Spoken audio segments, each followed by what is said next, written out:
Loft Music Sud Radio, Yvan Cugius. La liberté, c'est le droit de pouvoir dire aux gens ce qu'ils n'ont pas envie d'entendre. George Orwell. Merci, bienvenue dans ce Loft Music sur Sud Radio qui réunit ici toujours les gens passionnés de chansons, en tout cas de musique plus généralement, qui ne se connaissent pas forcément avant d'arriver dans ce studio, et puis qui font connaissance et qui quelquefois même deviennent amis, ça peut arriver. On est heureux de recevoir ce joli tour de table avec quelqu'un qu'on ne présente plus, son nom résonne, évidemment il est intimement lié à l'histoire de la chanson française. Quand vous savez par exemple qu'il a écrit ceci.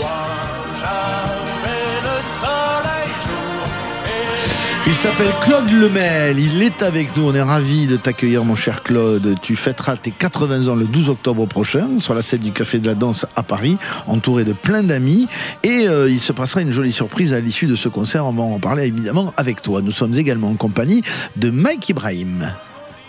J'étais amoureux de mon ami. Amoureux de mon ami, nous parlons avec lui de son actualité à Mike Ibrahim, le nouvel album La Balade de Salvatore Lupo. Et puis nous sommes également en compagnie, alors je ne vais pas dire d'un groupe, mais des cofondateurs d'un groupe mythique. Il est batteur en ce qui le concerne, ce groupe-là.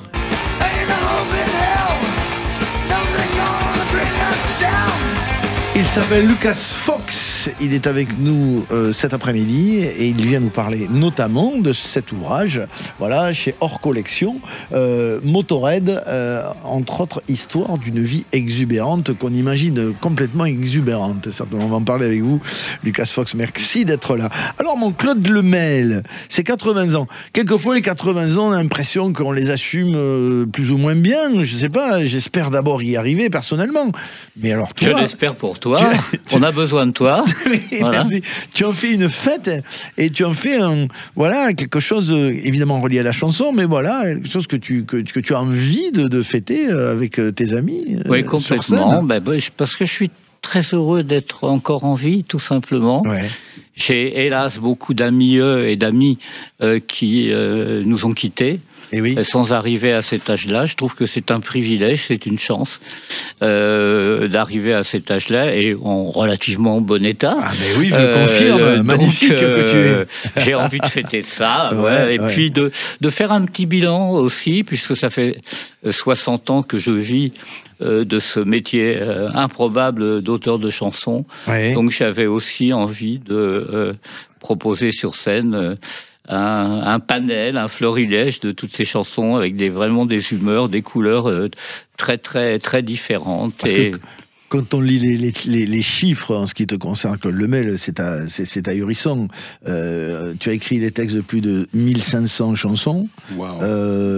Parmi celles-ci, il y a les chansons les plus connues de la chanson française. Enfin, c'est un mythe vivant, Claude Lemel. Il faut bien en être conscient.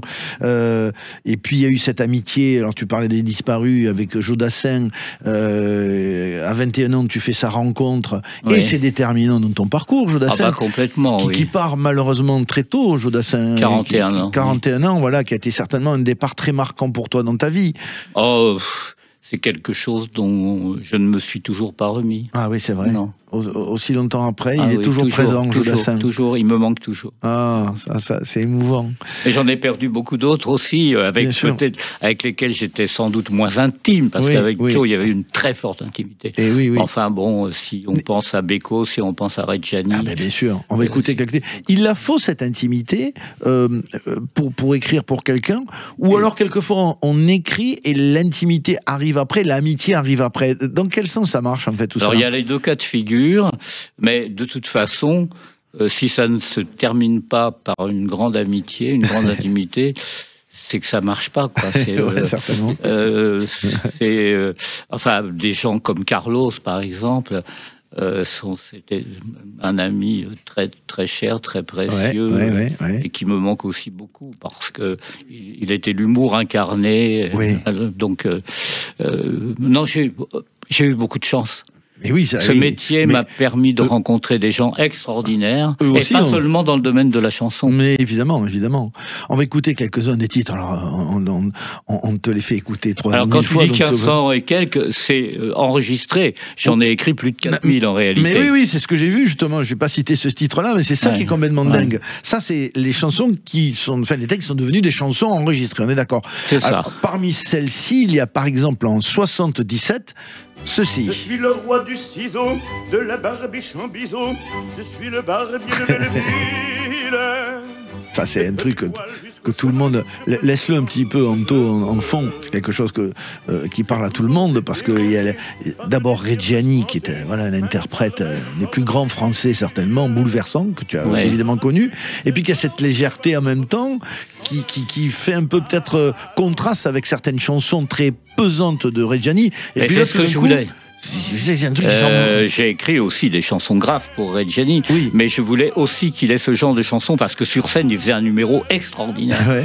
Et hier je suis passé avec mon fils devant le 44 rue des Dames, où il y avait le studio des Dames, où Serge a enregistré cette chanson, et j'ai dit à mon fils, tu vois, c'est là que Reggiani a enregistré le Barbier de Belleville. J'adore. Et puis alors dans les chansons légères, parce que quand on est auteur de ta trempe, si je puis dire, on peut écrire dans différentes intentions de légèreté ou justement de grande profondeur. Alors dans le côté léger, il y a ceci par exemple.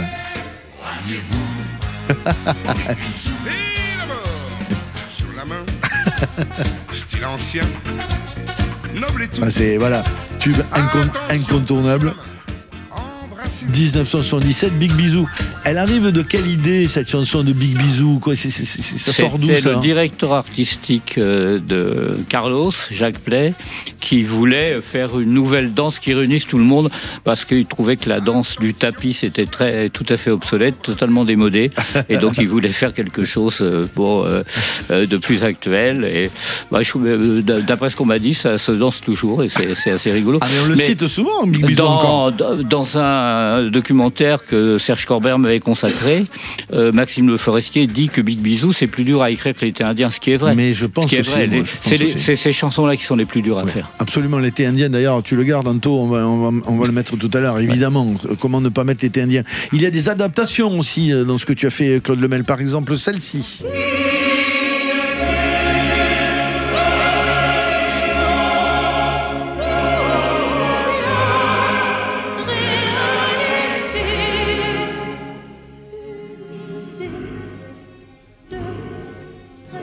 Vous reconnaissez évidemment cette voix si singulière de Nana Mouskouri. Je chante avec toi Liberté sur Nabucco, Cœur des esclaves de Verdi.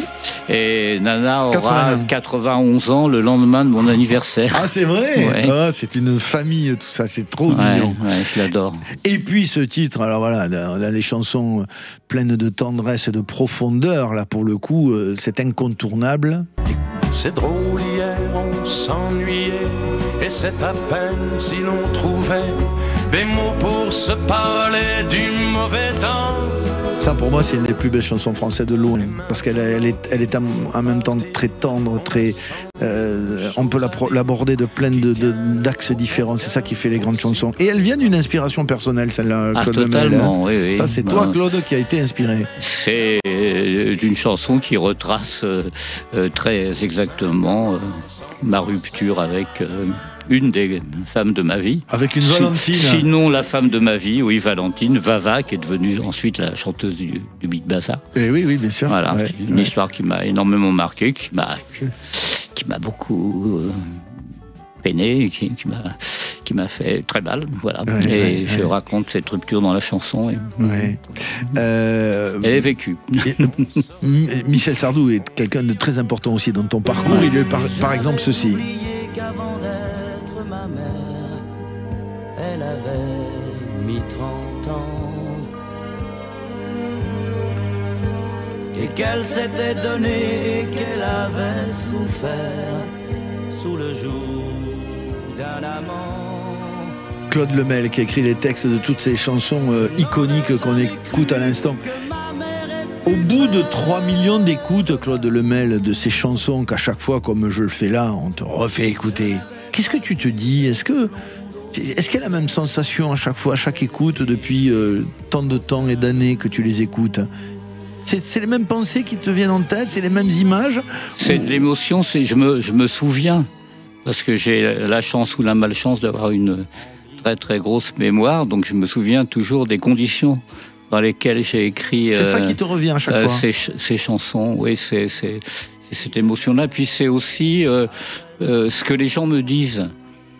Il y a beaucoup de gens qui me disent vos chansons nous ont aidés à vivre, nous ont donné un petit peu de lumière dans les jours où ça n'allait pas. C'est ça. Là, l'autre jour, un de vos confrères, mon cher Yvan, Patrick Simonin, m'a envoyé une photo d'un petit village d'Ardèche. Et dans ce village d'Ardèche, dans une rue, il y a placardé, comme ça, le texte d'une de mes chansons, qui s'appelle « Il faut vivre ». C'est un texte que j'ai écrit pour Reggiani. Et les gens ont placardé ce texte manuscrit pour se donner un petit peu de cœur au ventre. C'est un village en voie de désertification. Et bon, là, on se dit qu'on a peut-être servi un tout petit peu à quelque chose. J'allais te le dire. Voilà. C'est ça mon émotion. Mais on a servi aussi en écrivant ceci, Anthony. On ira où tu voudras, quand tu voudras. Voilà une autre chanson emblématique quand même. Mike Ibrahim qui est dans le studio et vous, Lucas, quand on écoute cette chanson, on l'associe au répertoire français immédiatement. C'est vraiment le patrimoine français là qui est représenté par ces titres de Claude Lemel. C'est quand même incroyable, Mike. Absolument, mais ça va très loin en fait. C'est très émouvant. Enfin, on est vraiment en présence d'une légende vivante. C'est ça. Moi, je suis vraiment hyper ému. Ah ben moi pareil, évidemment. Je m'y fais jamais. Et c'est vrai que mais comme il vient de nous l'expliquer, c'est des chansons qui nous ont accompagnés. Moi personnellement, avec lesquelles j'ai grandi. Moi aussi, parce que j'étais à Londres depuis de l'âge de 97 ans. J'étais au lycée français de Londres, donc je vivais avec les Français. Donc justement, on écoutait tous ces titres-là. Mon fils a été au lycée français de Dublin, lui. J'adore ces moments, quand tout le monde se réunit sur ces chansons. Elles sont aussi faites pour ça, les chansons, pour faire du lien social entre les gens, pour pouvoir se reconnaître aussi et parler de quelque chose qui nous réunit. Parce que quand on écoute ce genre de tube emblématique, on a tous une histoire avec cette chanson. Et donc, on se relie à Claude, et donc on est ensemble. C'est ça la magie des chansons, c'est extraordinaire ça. Quand nos histoires se rejoignent à travers des chansons, c'est merveilleux. Là, dernièrement, j'écoutais une interview d'un rappeur qui s'appelle SCH, je sais pas si vous connaissez, qui disait que pour lui, et si tu n'existais pas, c'était le nec plus ultra du texte. Certainement. Ça m'a énormément touché, parce que moi j'aime beaucoup le rap. Alors le rapport au texte, qu'un rappeur dise ça d'un de mes textes, vraiment tout ça, ça me touche, ça me rassure, parce que je suis quelqu'un qui doute tout le temps. Alors merci. Tant mieux. Continue de douter. Merci d'être avec nous, Claude Lemel. Tu seras sur la scène du Café de la Danse le 12 octobre prochain. Et on va te dire la petite surprise quand même qui t'attendra à la fin de ce spectacle. On revient juste après ça sur Sud Radio. Ne bougez pas.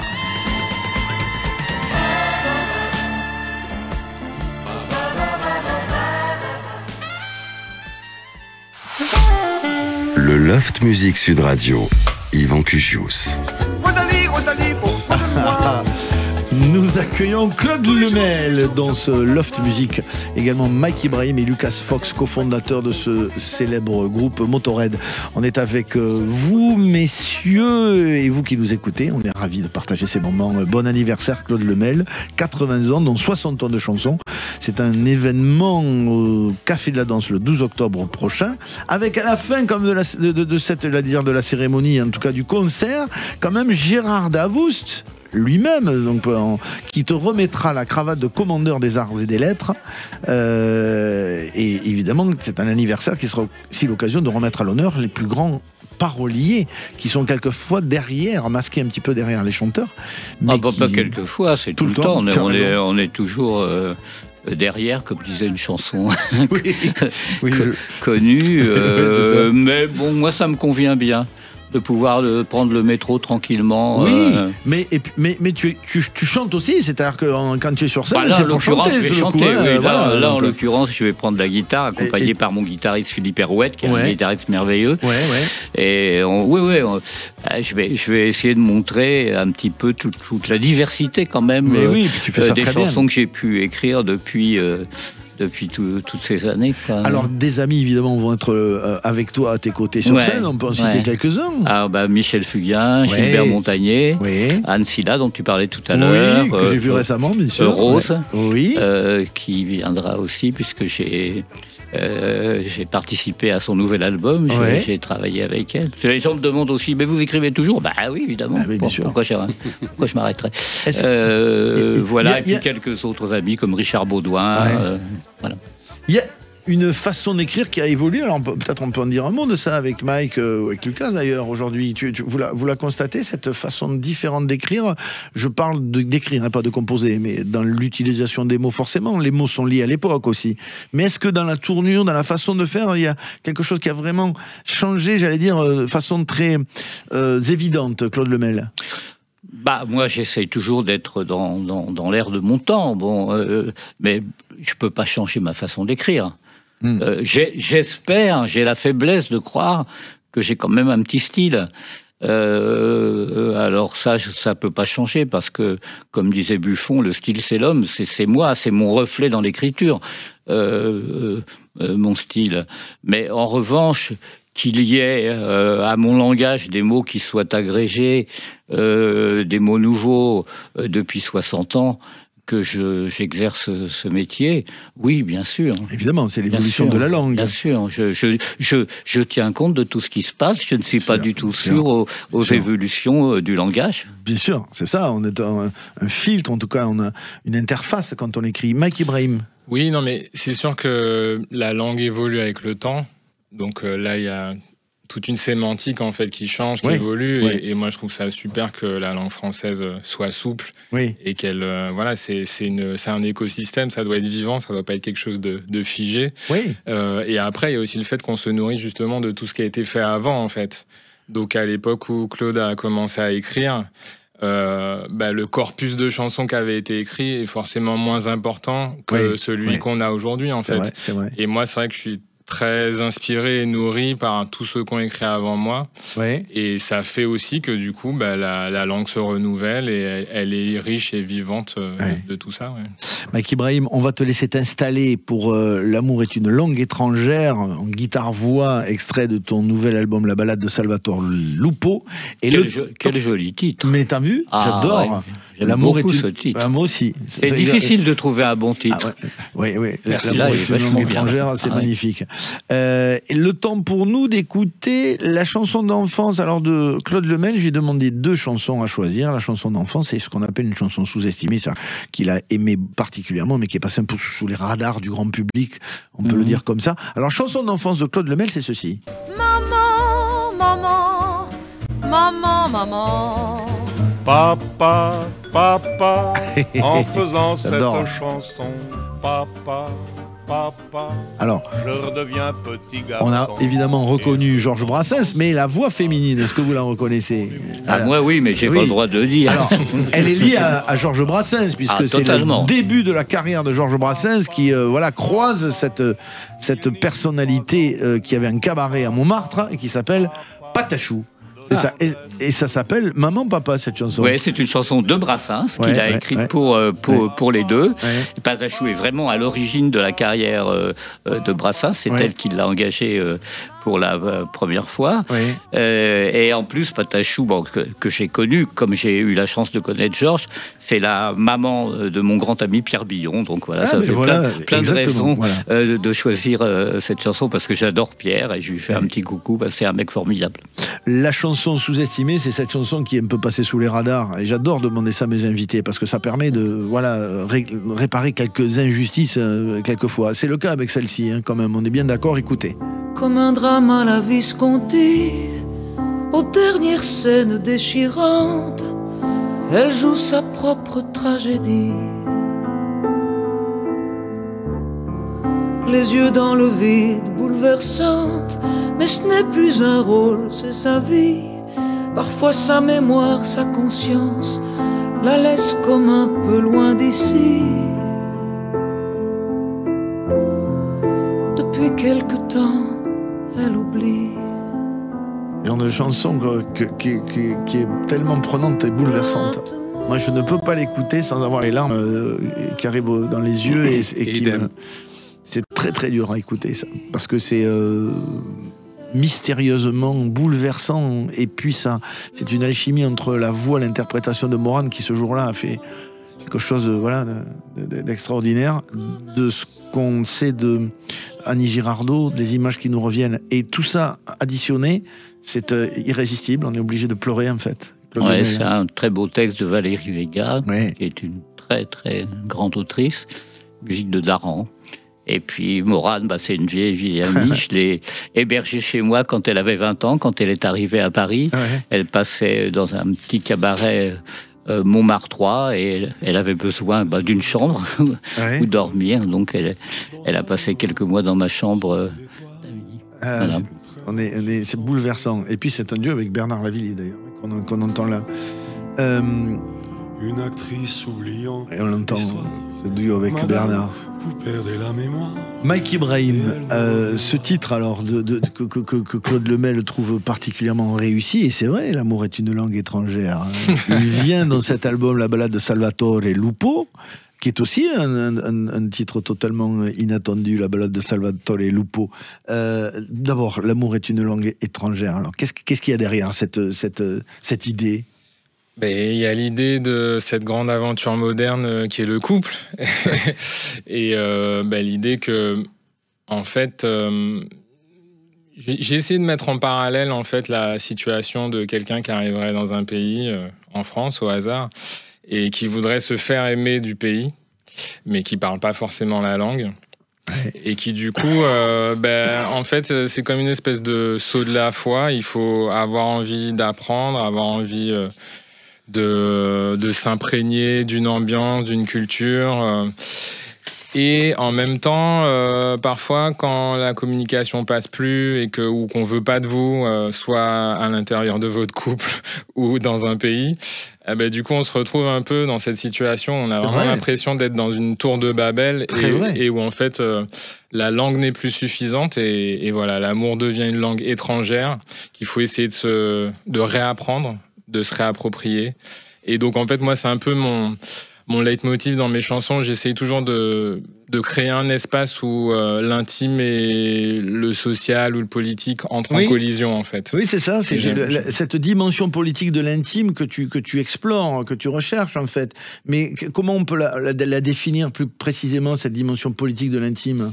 Mais en fait, je pense que tout est politique et que même le couple, la plus petite cellule de gens qui sont ensemble, c'est-à-dire 2 personnes. C'est ça, il faut qu'ils vivent ensemble. Donc... Oui, il faut trouver une façon de vivre ensemble, il y a de la négociation, Mais c'est vrai. Voilà, c'est vrai. Il y a tout ce qu'il y a dans le monde politique au sens large et dans la société. Et voilà, et après donc pour moi, il y a vraiment cette dimension. Et à l'inverse, je pense aussi que le politique est intime. Parce que quand il se passe des choses dans le pays, et en ce moment, on est dans une période particulièrement tumultueuse, c'est des choses qui te touchent intimement, en fait. Et voilà, ça crée des émotions, du malheur, de la joie. Et je pense que c'est important pour un être humain de faire ce trajet permanent entre le macro, la collectivité, et le micro, l'intime. Absolument, c'est très juste ce que tu dis.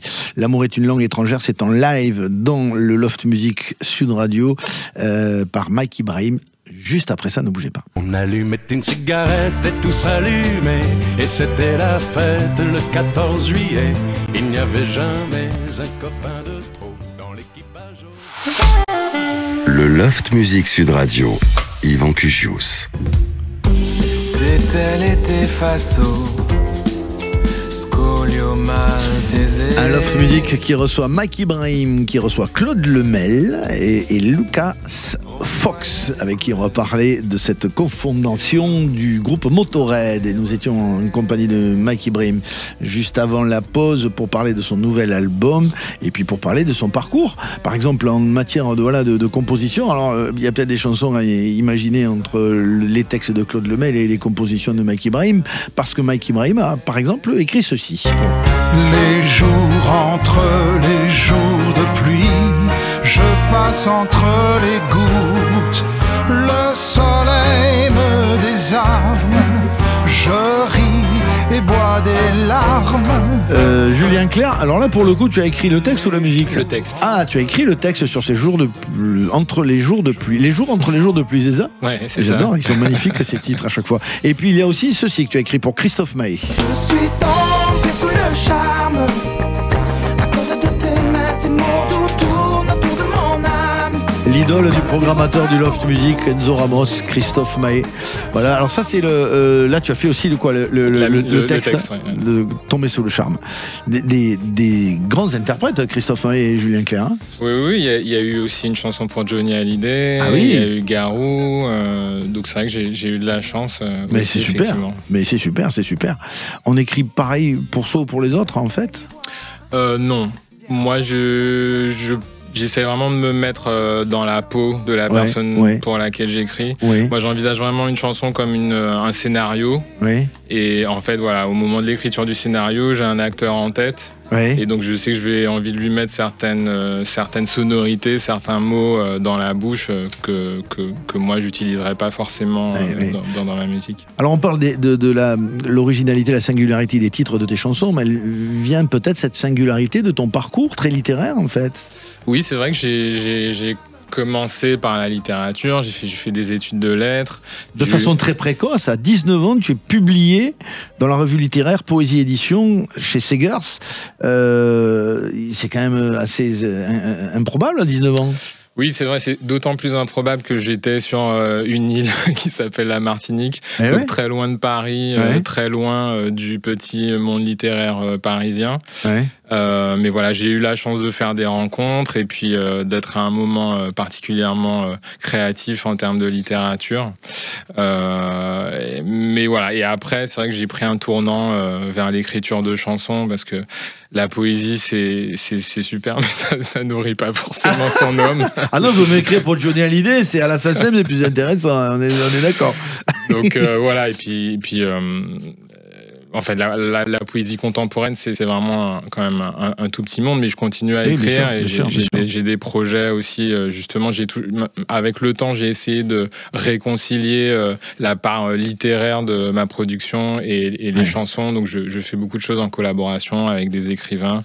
J'ai notamment une amie qui s'appelle Gaëlle Octavia qui vient d'avoir le prix Goncourt des nouvelles et avec qui je fais des choses, par exemple.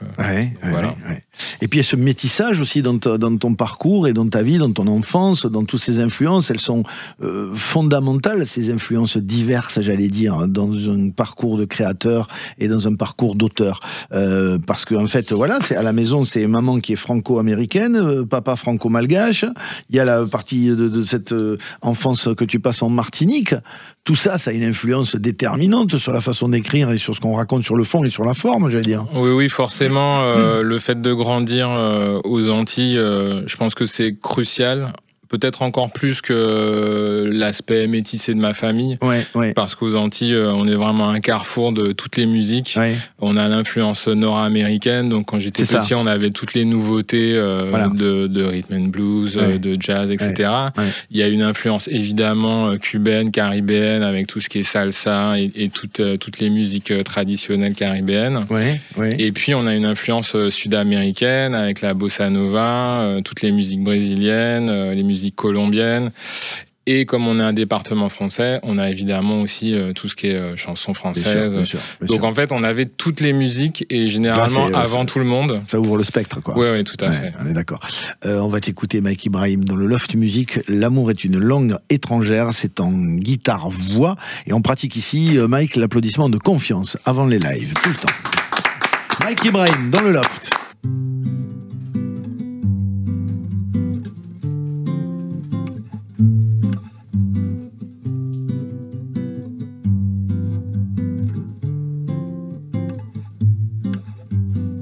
Sur ta peau que du braille, tu siffles comme un feu de paille.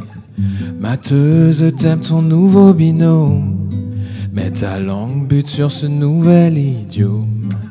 Tu parles et c'est cruel, je n'entends que des voyelles. Ça y est, tu m'en mets plein les yeux. Ça y est, tu dis ces choses comme les dirait Dieu. L'amour est une langue étrangère. Plus tu demandes ton chemin, plus tu te perds.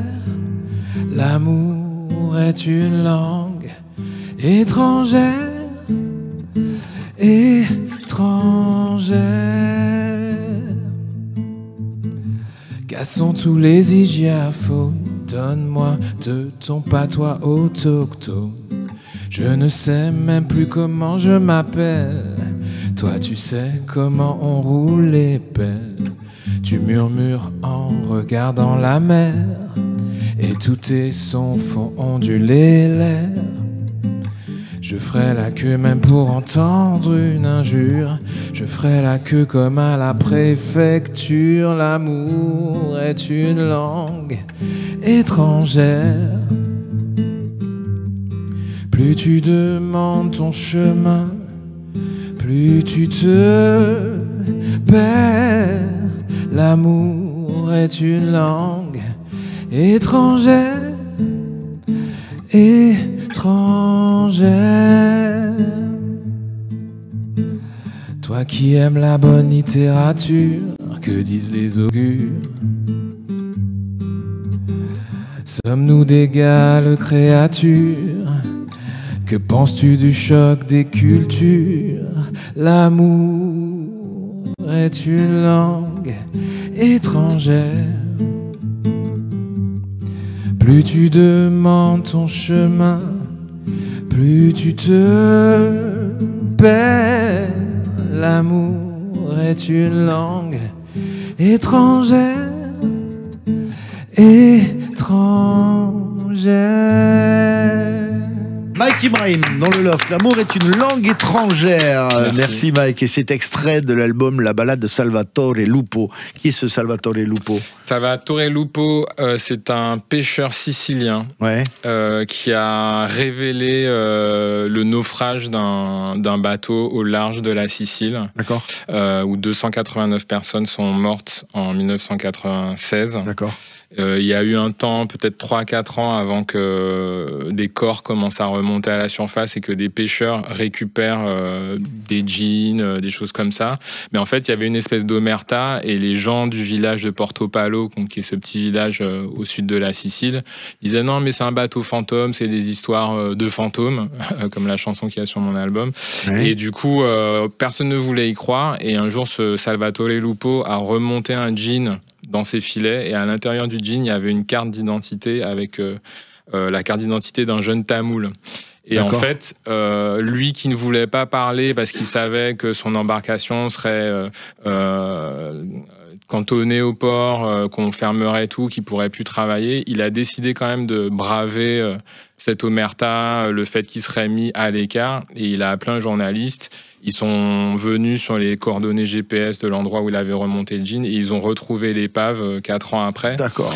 Et moi, voilà, c'est une histoire qui me parle pour plein de raisons, parce qu'elle parle des migrants, mais aussi parce que j'ai passé du temps à Porto Palo, un été 2012. Et c'est un été où, en fait, j'étais plein d'espoir pour la famille que je voulais construire, pour la vie. Et en fait, de voir ces vêtements que je voyais le matin en promenant sur la plage, des vêtements qu'on trouvait dans l'eau, qui étaient sans doute des vêtements qui étaient tombés des embarcations, qui étaient au large, entre Lampedusa et le rivage du côté où on était. Ben en fait, voilà, encore une fois, c'était la collision d'une pulsion de vie, d'une envie de construire des familles. Et de l'autre côté, il y avait des familles détruites et quelque chose de plutôt mortifère. Et donc voilà, en fait, ça s'est imposé à moi dans la chanson, le fait de parler aussi de ça. Et donc la chanson commence avec cet espoir d'enfant et se termine avec quelque chose de plus sombre. La Ballade de Salvatore Lupo. C'était l'été Faso, Scoglio Malte aisée.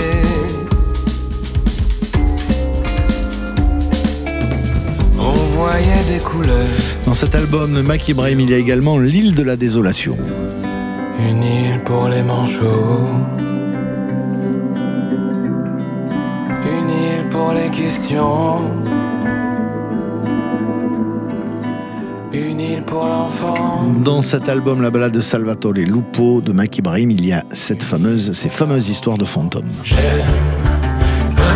te revoir, juste te voir, sans te toucher. Ou encore Mac Ibrahim, l'heure de partir. C'est l'heure d'en finir. Il vaut mieux te détendre. Dans quelques secondes, nous retrouvons le cofondateur de Motörhead, il s'appelle Lucas Fox, il est avec nous. Avec plaisir. Et on parle, enfin, parce qu'il n'a pas encore beaucoup parlé, Lucas. Pas de problème. Allez, on revient, merci à tous. Ne bougez pas, nous revenons. Ou bien tu vas te faire pendre. Le Loft Music Sud Radio, Yvan Cugius. Allez, ça change de registre, hein. C'est Motörhead, c'est une émission éclectique, le Loft Music Sud Radio. Nous fêtons l'anniversaire quasiment de Claude Lemel. Alors on va lever Motörhead dessous parce que ça paraît, c'est presque un peu contradictoire. Quoique, non. En plus c'est la musique, non, absolument pas. La musique c'est la musique. Hein. Exactement. Les 80 ans, le 12 octobre, sur la scène du Café de la Danse à Paris, entouré de plein d'amis de Claude Lemel, Rose, Anne Silla, Michel Fugain, Gilbert Montagnier et autres. Et puis nous parlons du nouvel album de Mac Ibrahim, on a écouté un extrait tout à l'heure, et maintenant avec Lucas Fox de cette aventure fabuleuse, j'ai envie de dire, de ce groupe Motörhead, voilà, dont vous êtes un des cofondateurs, pardon, je vais y arriver. Absolument. Vous êtes un batteur britannique. Absolument, voilà. I'm English. C'est ça. Mais franco-britannique. Et vous... Pas de naissance. Pas de naissance, c'est ça.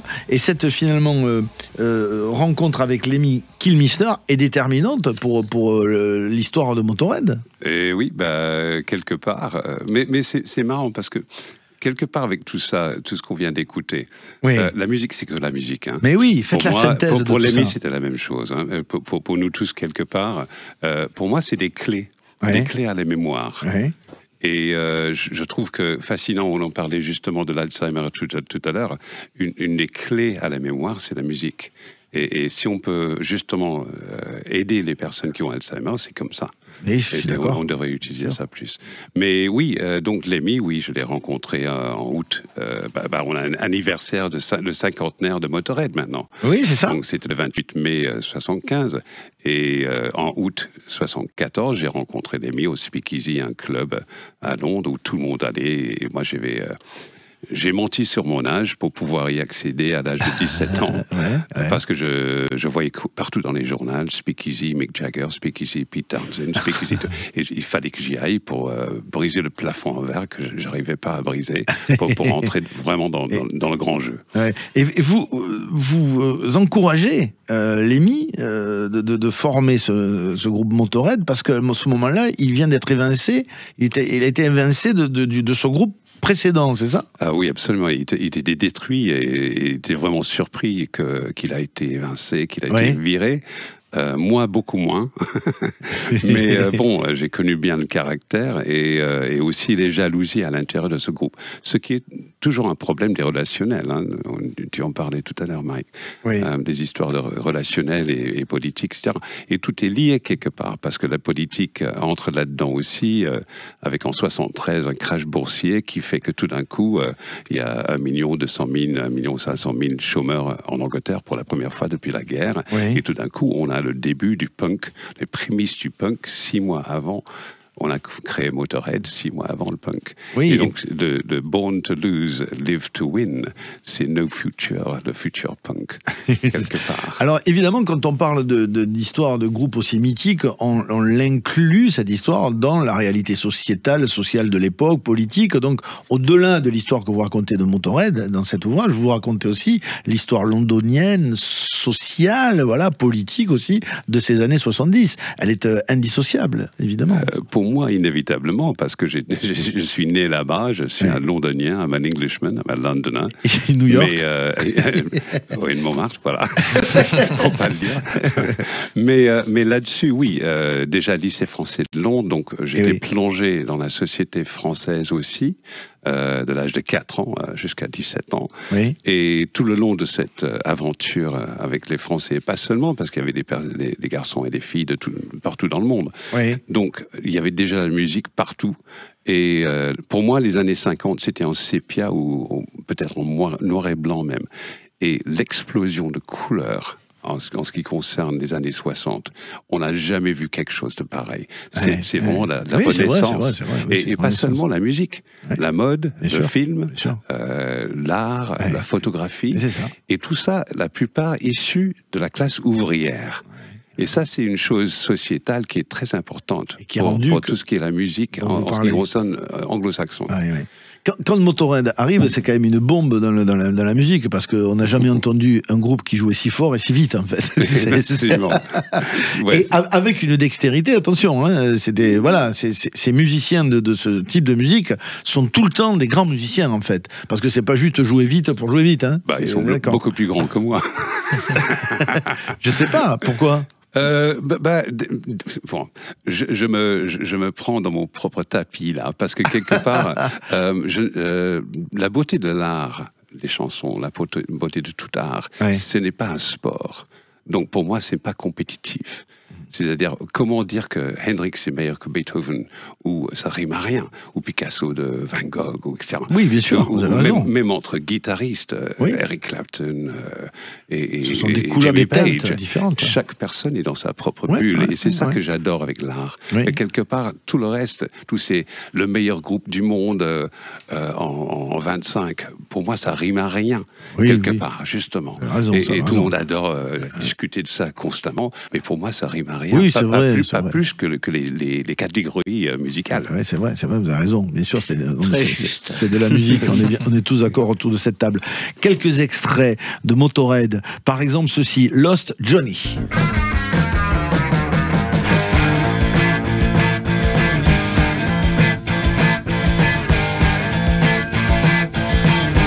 Ça a été remasterisé, sorti en 2020. Motörhead, il y a aussi ceci, évidemment.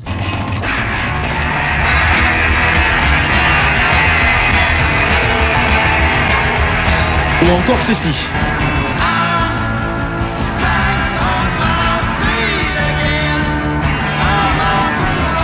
Il y a également Safe and Warm.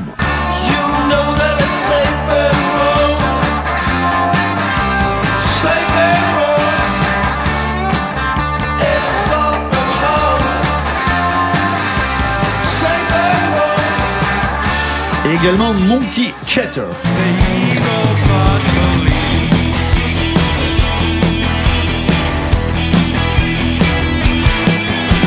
Ce livre qui n'est donc pas une simple biographie de Motörhead, mais une immersion dans cette culture psychédélique de l'époque, avec vos souvenirs personnels, cette intimité qui est la vôtre aussi, Lucas, et qui fait que voilà, ce bouquin est bien plus que la biographie de Motörhead. En tout cas, nous étions hors collection. Oui, quelque part, pour moi, c'était, comme j'ai dit tout à l'heure, c'est la clé, un peu Madeleine de Proust, quelque part. Ouais. Comment rentrer dans la mémoire ? Et la mémoire, c'est des capsules. C'est des capsules qui ne sont pas juste une date. Oui, c'est toute une circonstance, quelle humeur on a ce jour-là, qu'est-ce qu'on voit, qu'est-ce qu'on sent, qu'est-ce qu'on ressent, le toucher, en fait, tous les sens sont engagés. Quand vous Claude et vous, Lucas, quand vous replongez évidemment dans ce parcours, dans ces sons, ces chansons que vous écoutez de l'époque, j'imagine qu'il y a forcément une forme de nostalgie sur la jeunesse qui est partie aussi. Vous le vivez comme ça ? Pour moi, non. Peut-être. Pas du tout non plus. C'est vrai ? Non, vraiment. Ça pourrait.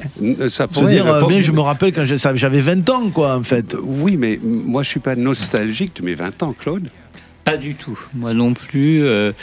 Je pense que l'image de la Madeleine de Proust est excellente. C'est exactement ça. Non, il n'y a aucune nostalgie. Encore une fois, je suis très heureux d'être arrivé à mon âge et d'être encore en pleine forme. Moi aussi. Et voir ma vie jusqu'à la vie et jusqu'au moment où l'arbitre dira le match est terminé. Exactement. On n'a que 8 ans d'écart.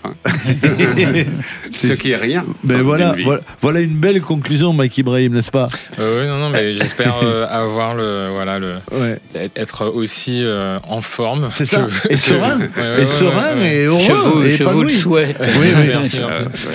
Merci d'être passé, messieurs. Claude Lemel, les 80 ans, le 12 octobre prochain, avec tous les amis. Anne Silla, Michel Fugain, Gilbert Montagnier, notamment au Café de la Danse à Paris. Et Rose, absolument. Mike Ibrahim, le nouvel album La Balade de Salvatore Lupo, qui est sorti le 5 septembre dernier. Et puis Lucas Fox, qui était avec nous, cofondateur du célèbre trio Motorhead, avec cet ouvrage que je vous recommande pour commencer à faire les cadeaux de fin d'année. Motorhead, entre autres histoires d'une vie exubérante. Merci beaucoup. Juste un petit détail. Les deux derniers titres, c'est Warsaw Pact. Qui est Safe and Warm, et c'est Pink Fairies qui est le dernier titre que j'ai écrit d'ailleurs. Oui, absolument, je ne l'ai pas annoncé, vous avez bien raison de le préciser, absolument. Les deux derniers titres, celui qu'on entend encore maintenant. Merci d'être passé, Lucas Fox. Et dernière actualité, je suis à la FNAC de Reims le 11 octobre, et je serai à Strasbourg avec grand plaisir pour dédicacer et jouer avec des gens aussi, parce que partout sur ma tournée qui dure depuis avril et qui continue jusqu'en décembre. Oui, j'ai toutes les dates là, effectivement. Oui, absolument. Et je joue souvent avec des groupes, justement, localement. Et c'est vraiment prendre le pied et rejouer. Et rencontrer. Rejouer 4-5 morceaux de Motorhead que je n'ai pas joué depuis 50 ans. Merci d'être passé. Merci beaucoup, Lucas. Merci à toute l'équipe du Loft Music. Rendez-vous semaine prochaine, même heure, même endroit. Salut. J'avais le